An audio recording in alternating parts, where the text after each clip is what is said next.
Hi YouTube friends. Firstly, I'd like to wish you all a very happy new year. I hope it's a very kind one to you. 2019 was not very kind to me or my family, and we look forward to the new year, different, changed, and still ready to take on life and enjoy life, because that's what's important.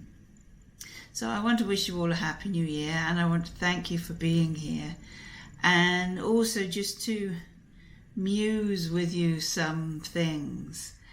I get asked quite a lot about the difference and the definitions of spirit and soul. And so I want to come and talk to you about that today.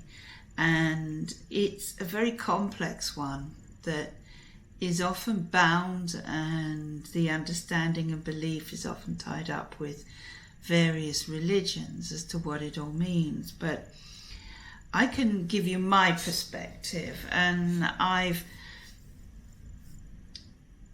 mused over it for a very long time, and I've listened to friends and colleagues, and I've read so many books on this subject that I'm going to give you my perspective. And my perspective on the spirit and the soul is the spirit is the part of us that is eternal. Now, I didn't used to think that. I used to think it was the other way around. The soul was the eternal part.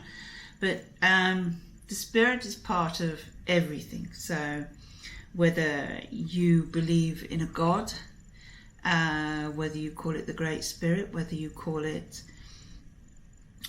life force, energy, whatever you want to call it, universe, it doesn't really matter what the name is, but the spirit is a particle of the greater spirit, if you like.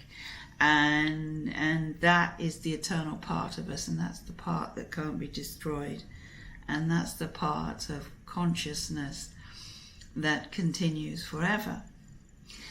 The soul is an aspect of the spirit that has incarnated. I'm not 100% sure where I am with reincarnation in the religious sense, but I know from what I understand and makes sense to me through knowledge and experience, is that the soul is the aspect of the spirit that needs to grow, to, if you like, to make the spirit more complete.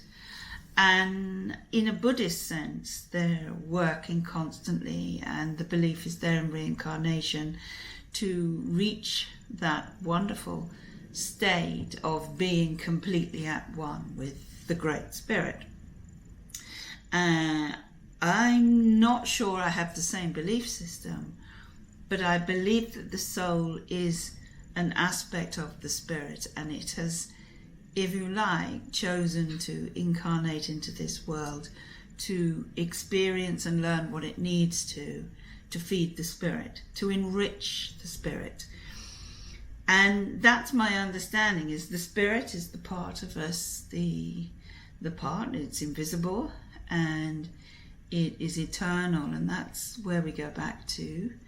The soul is an aspect of that, an expression of the spirit that needs to feed the spirit through its experiences, through its wisdom, through its acquired knowledge and experience and wisdom.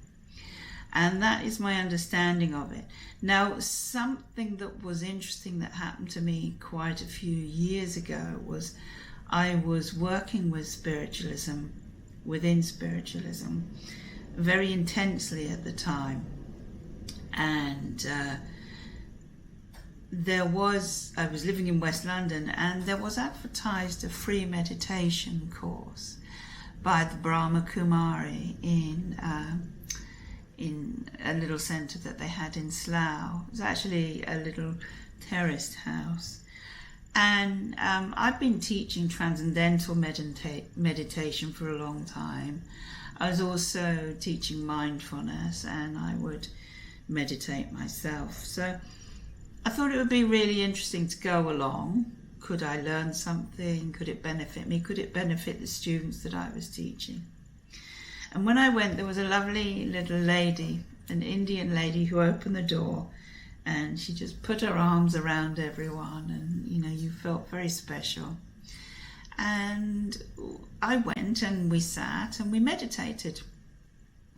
And it was more or less like a mindfulness meditation. So you were observing your own thoughts as they arose and acknowledging them and letting them go and focusing on the breath and a lot of the usual types of things. So this free course lasted for 4 weeks. And on the 4th week, we were chatting after the final session. There were about 3 or 4 of us who went. It was a very small group. And I said, I need to ask you a question, because you see, I've been working within spiritualism where, we believe that we can still communicate with the consciousness of our loved ones as they've passed over. And you have been talking, she had been talking about reincarnation, and that when we pass, we will reincarnate. And it seemed to be pretty immediate from what she was saying. So I said to her, what I said, and I've been working within spiritualism, and I said, who the hell am I talking to and communicating with if when we pass, when we die, we reincarnate virtually immediately? And she said, you're talking to the spirit. And it confused me a little bit more, because I had everything the other way round, that the soul was the eternal part and the spirit, if you like, was the essence, an expression of the soul. And she said, no, it's the spirit that is eternal. The soul is the expression of the spirit. And so it led me to think of it in those terms, and I've meditated with it, read about it. Of course, everything that we do, your experience is your experience, and I will never say you're wrong. I may not agree that it's right for me, but that worked for me. So basically, the spirit for me is the eternal part that cannot be destroyed. It's energy that cannot be destroyed. Energy can't be destroyed anyway. It can only change form. But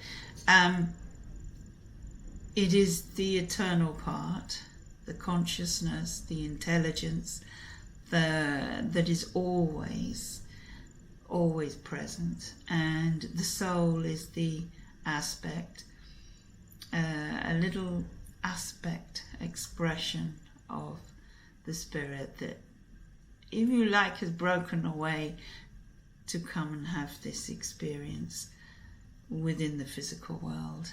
And that's where I am with it. Of course, it's a very complex area, and I could talk with you for a very long time about it. And we could muse on all sorts of possibilities and theories, but that's where I am with it. And that's my little story behind it. So, spirit, soul, either way, I hope you have a fabulous 2020. And it is going to be filled with love for you. Okay, bye-bye.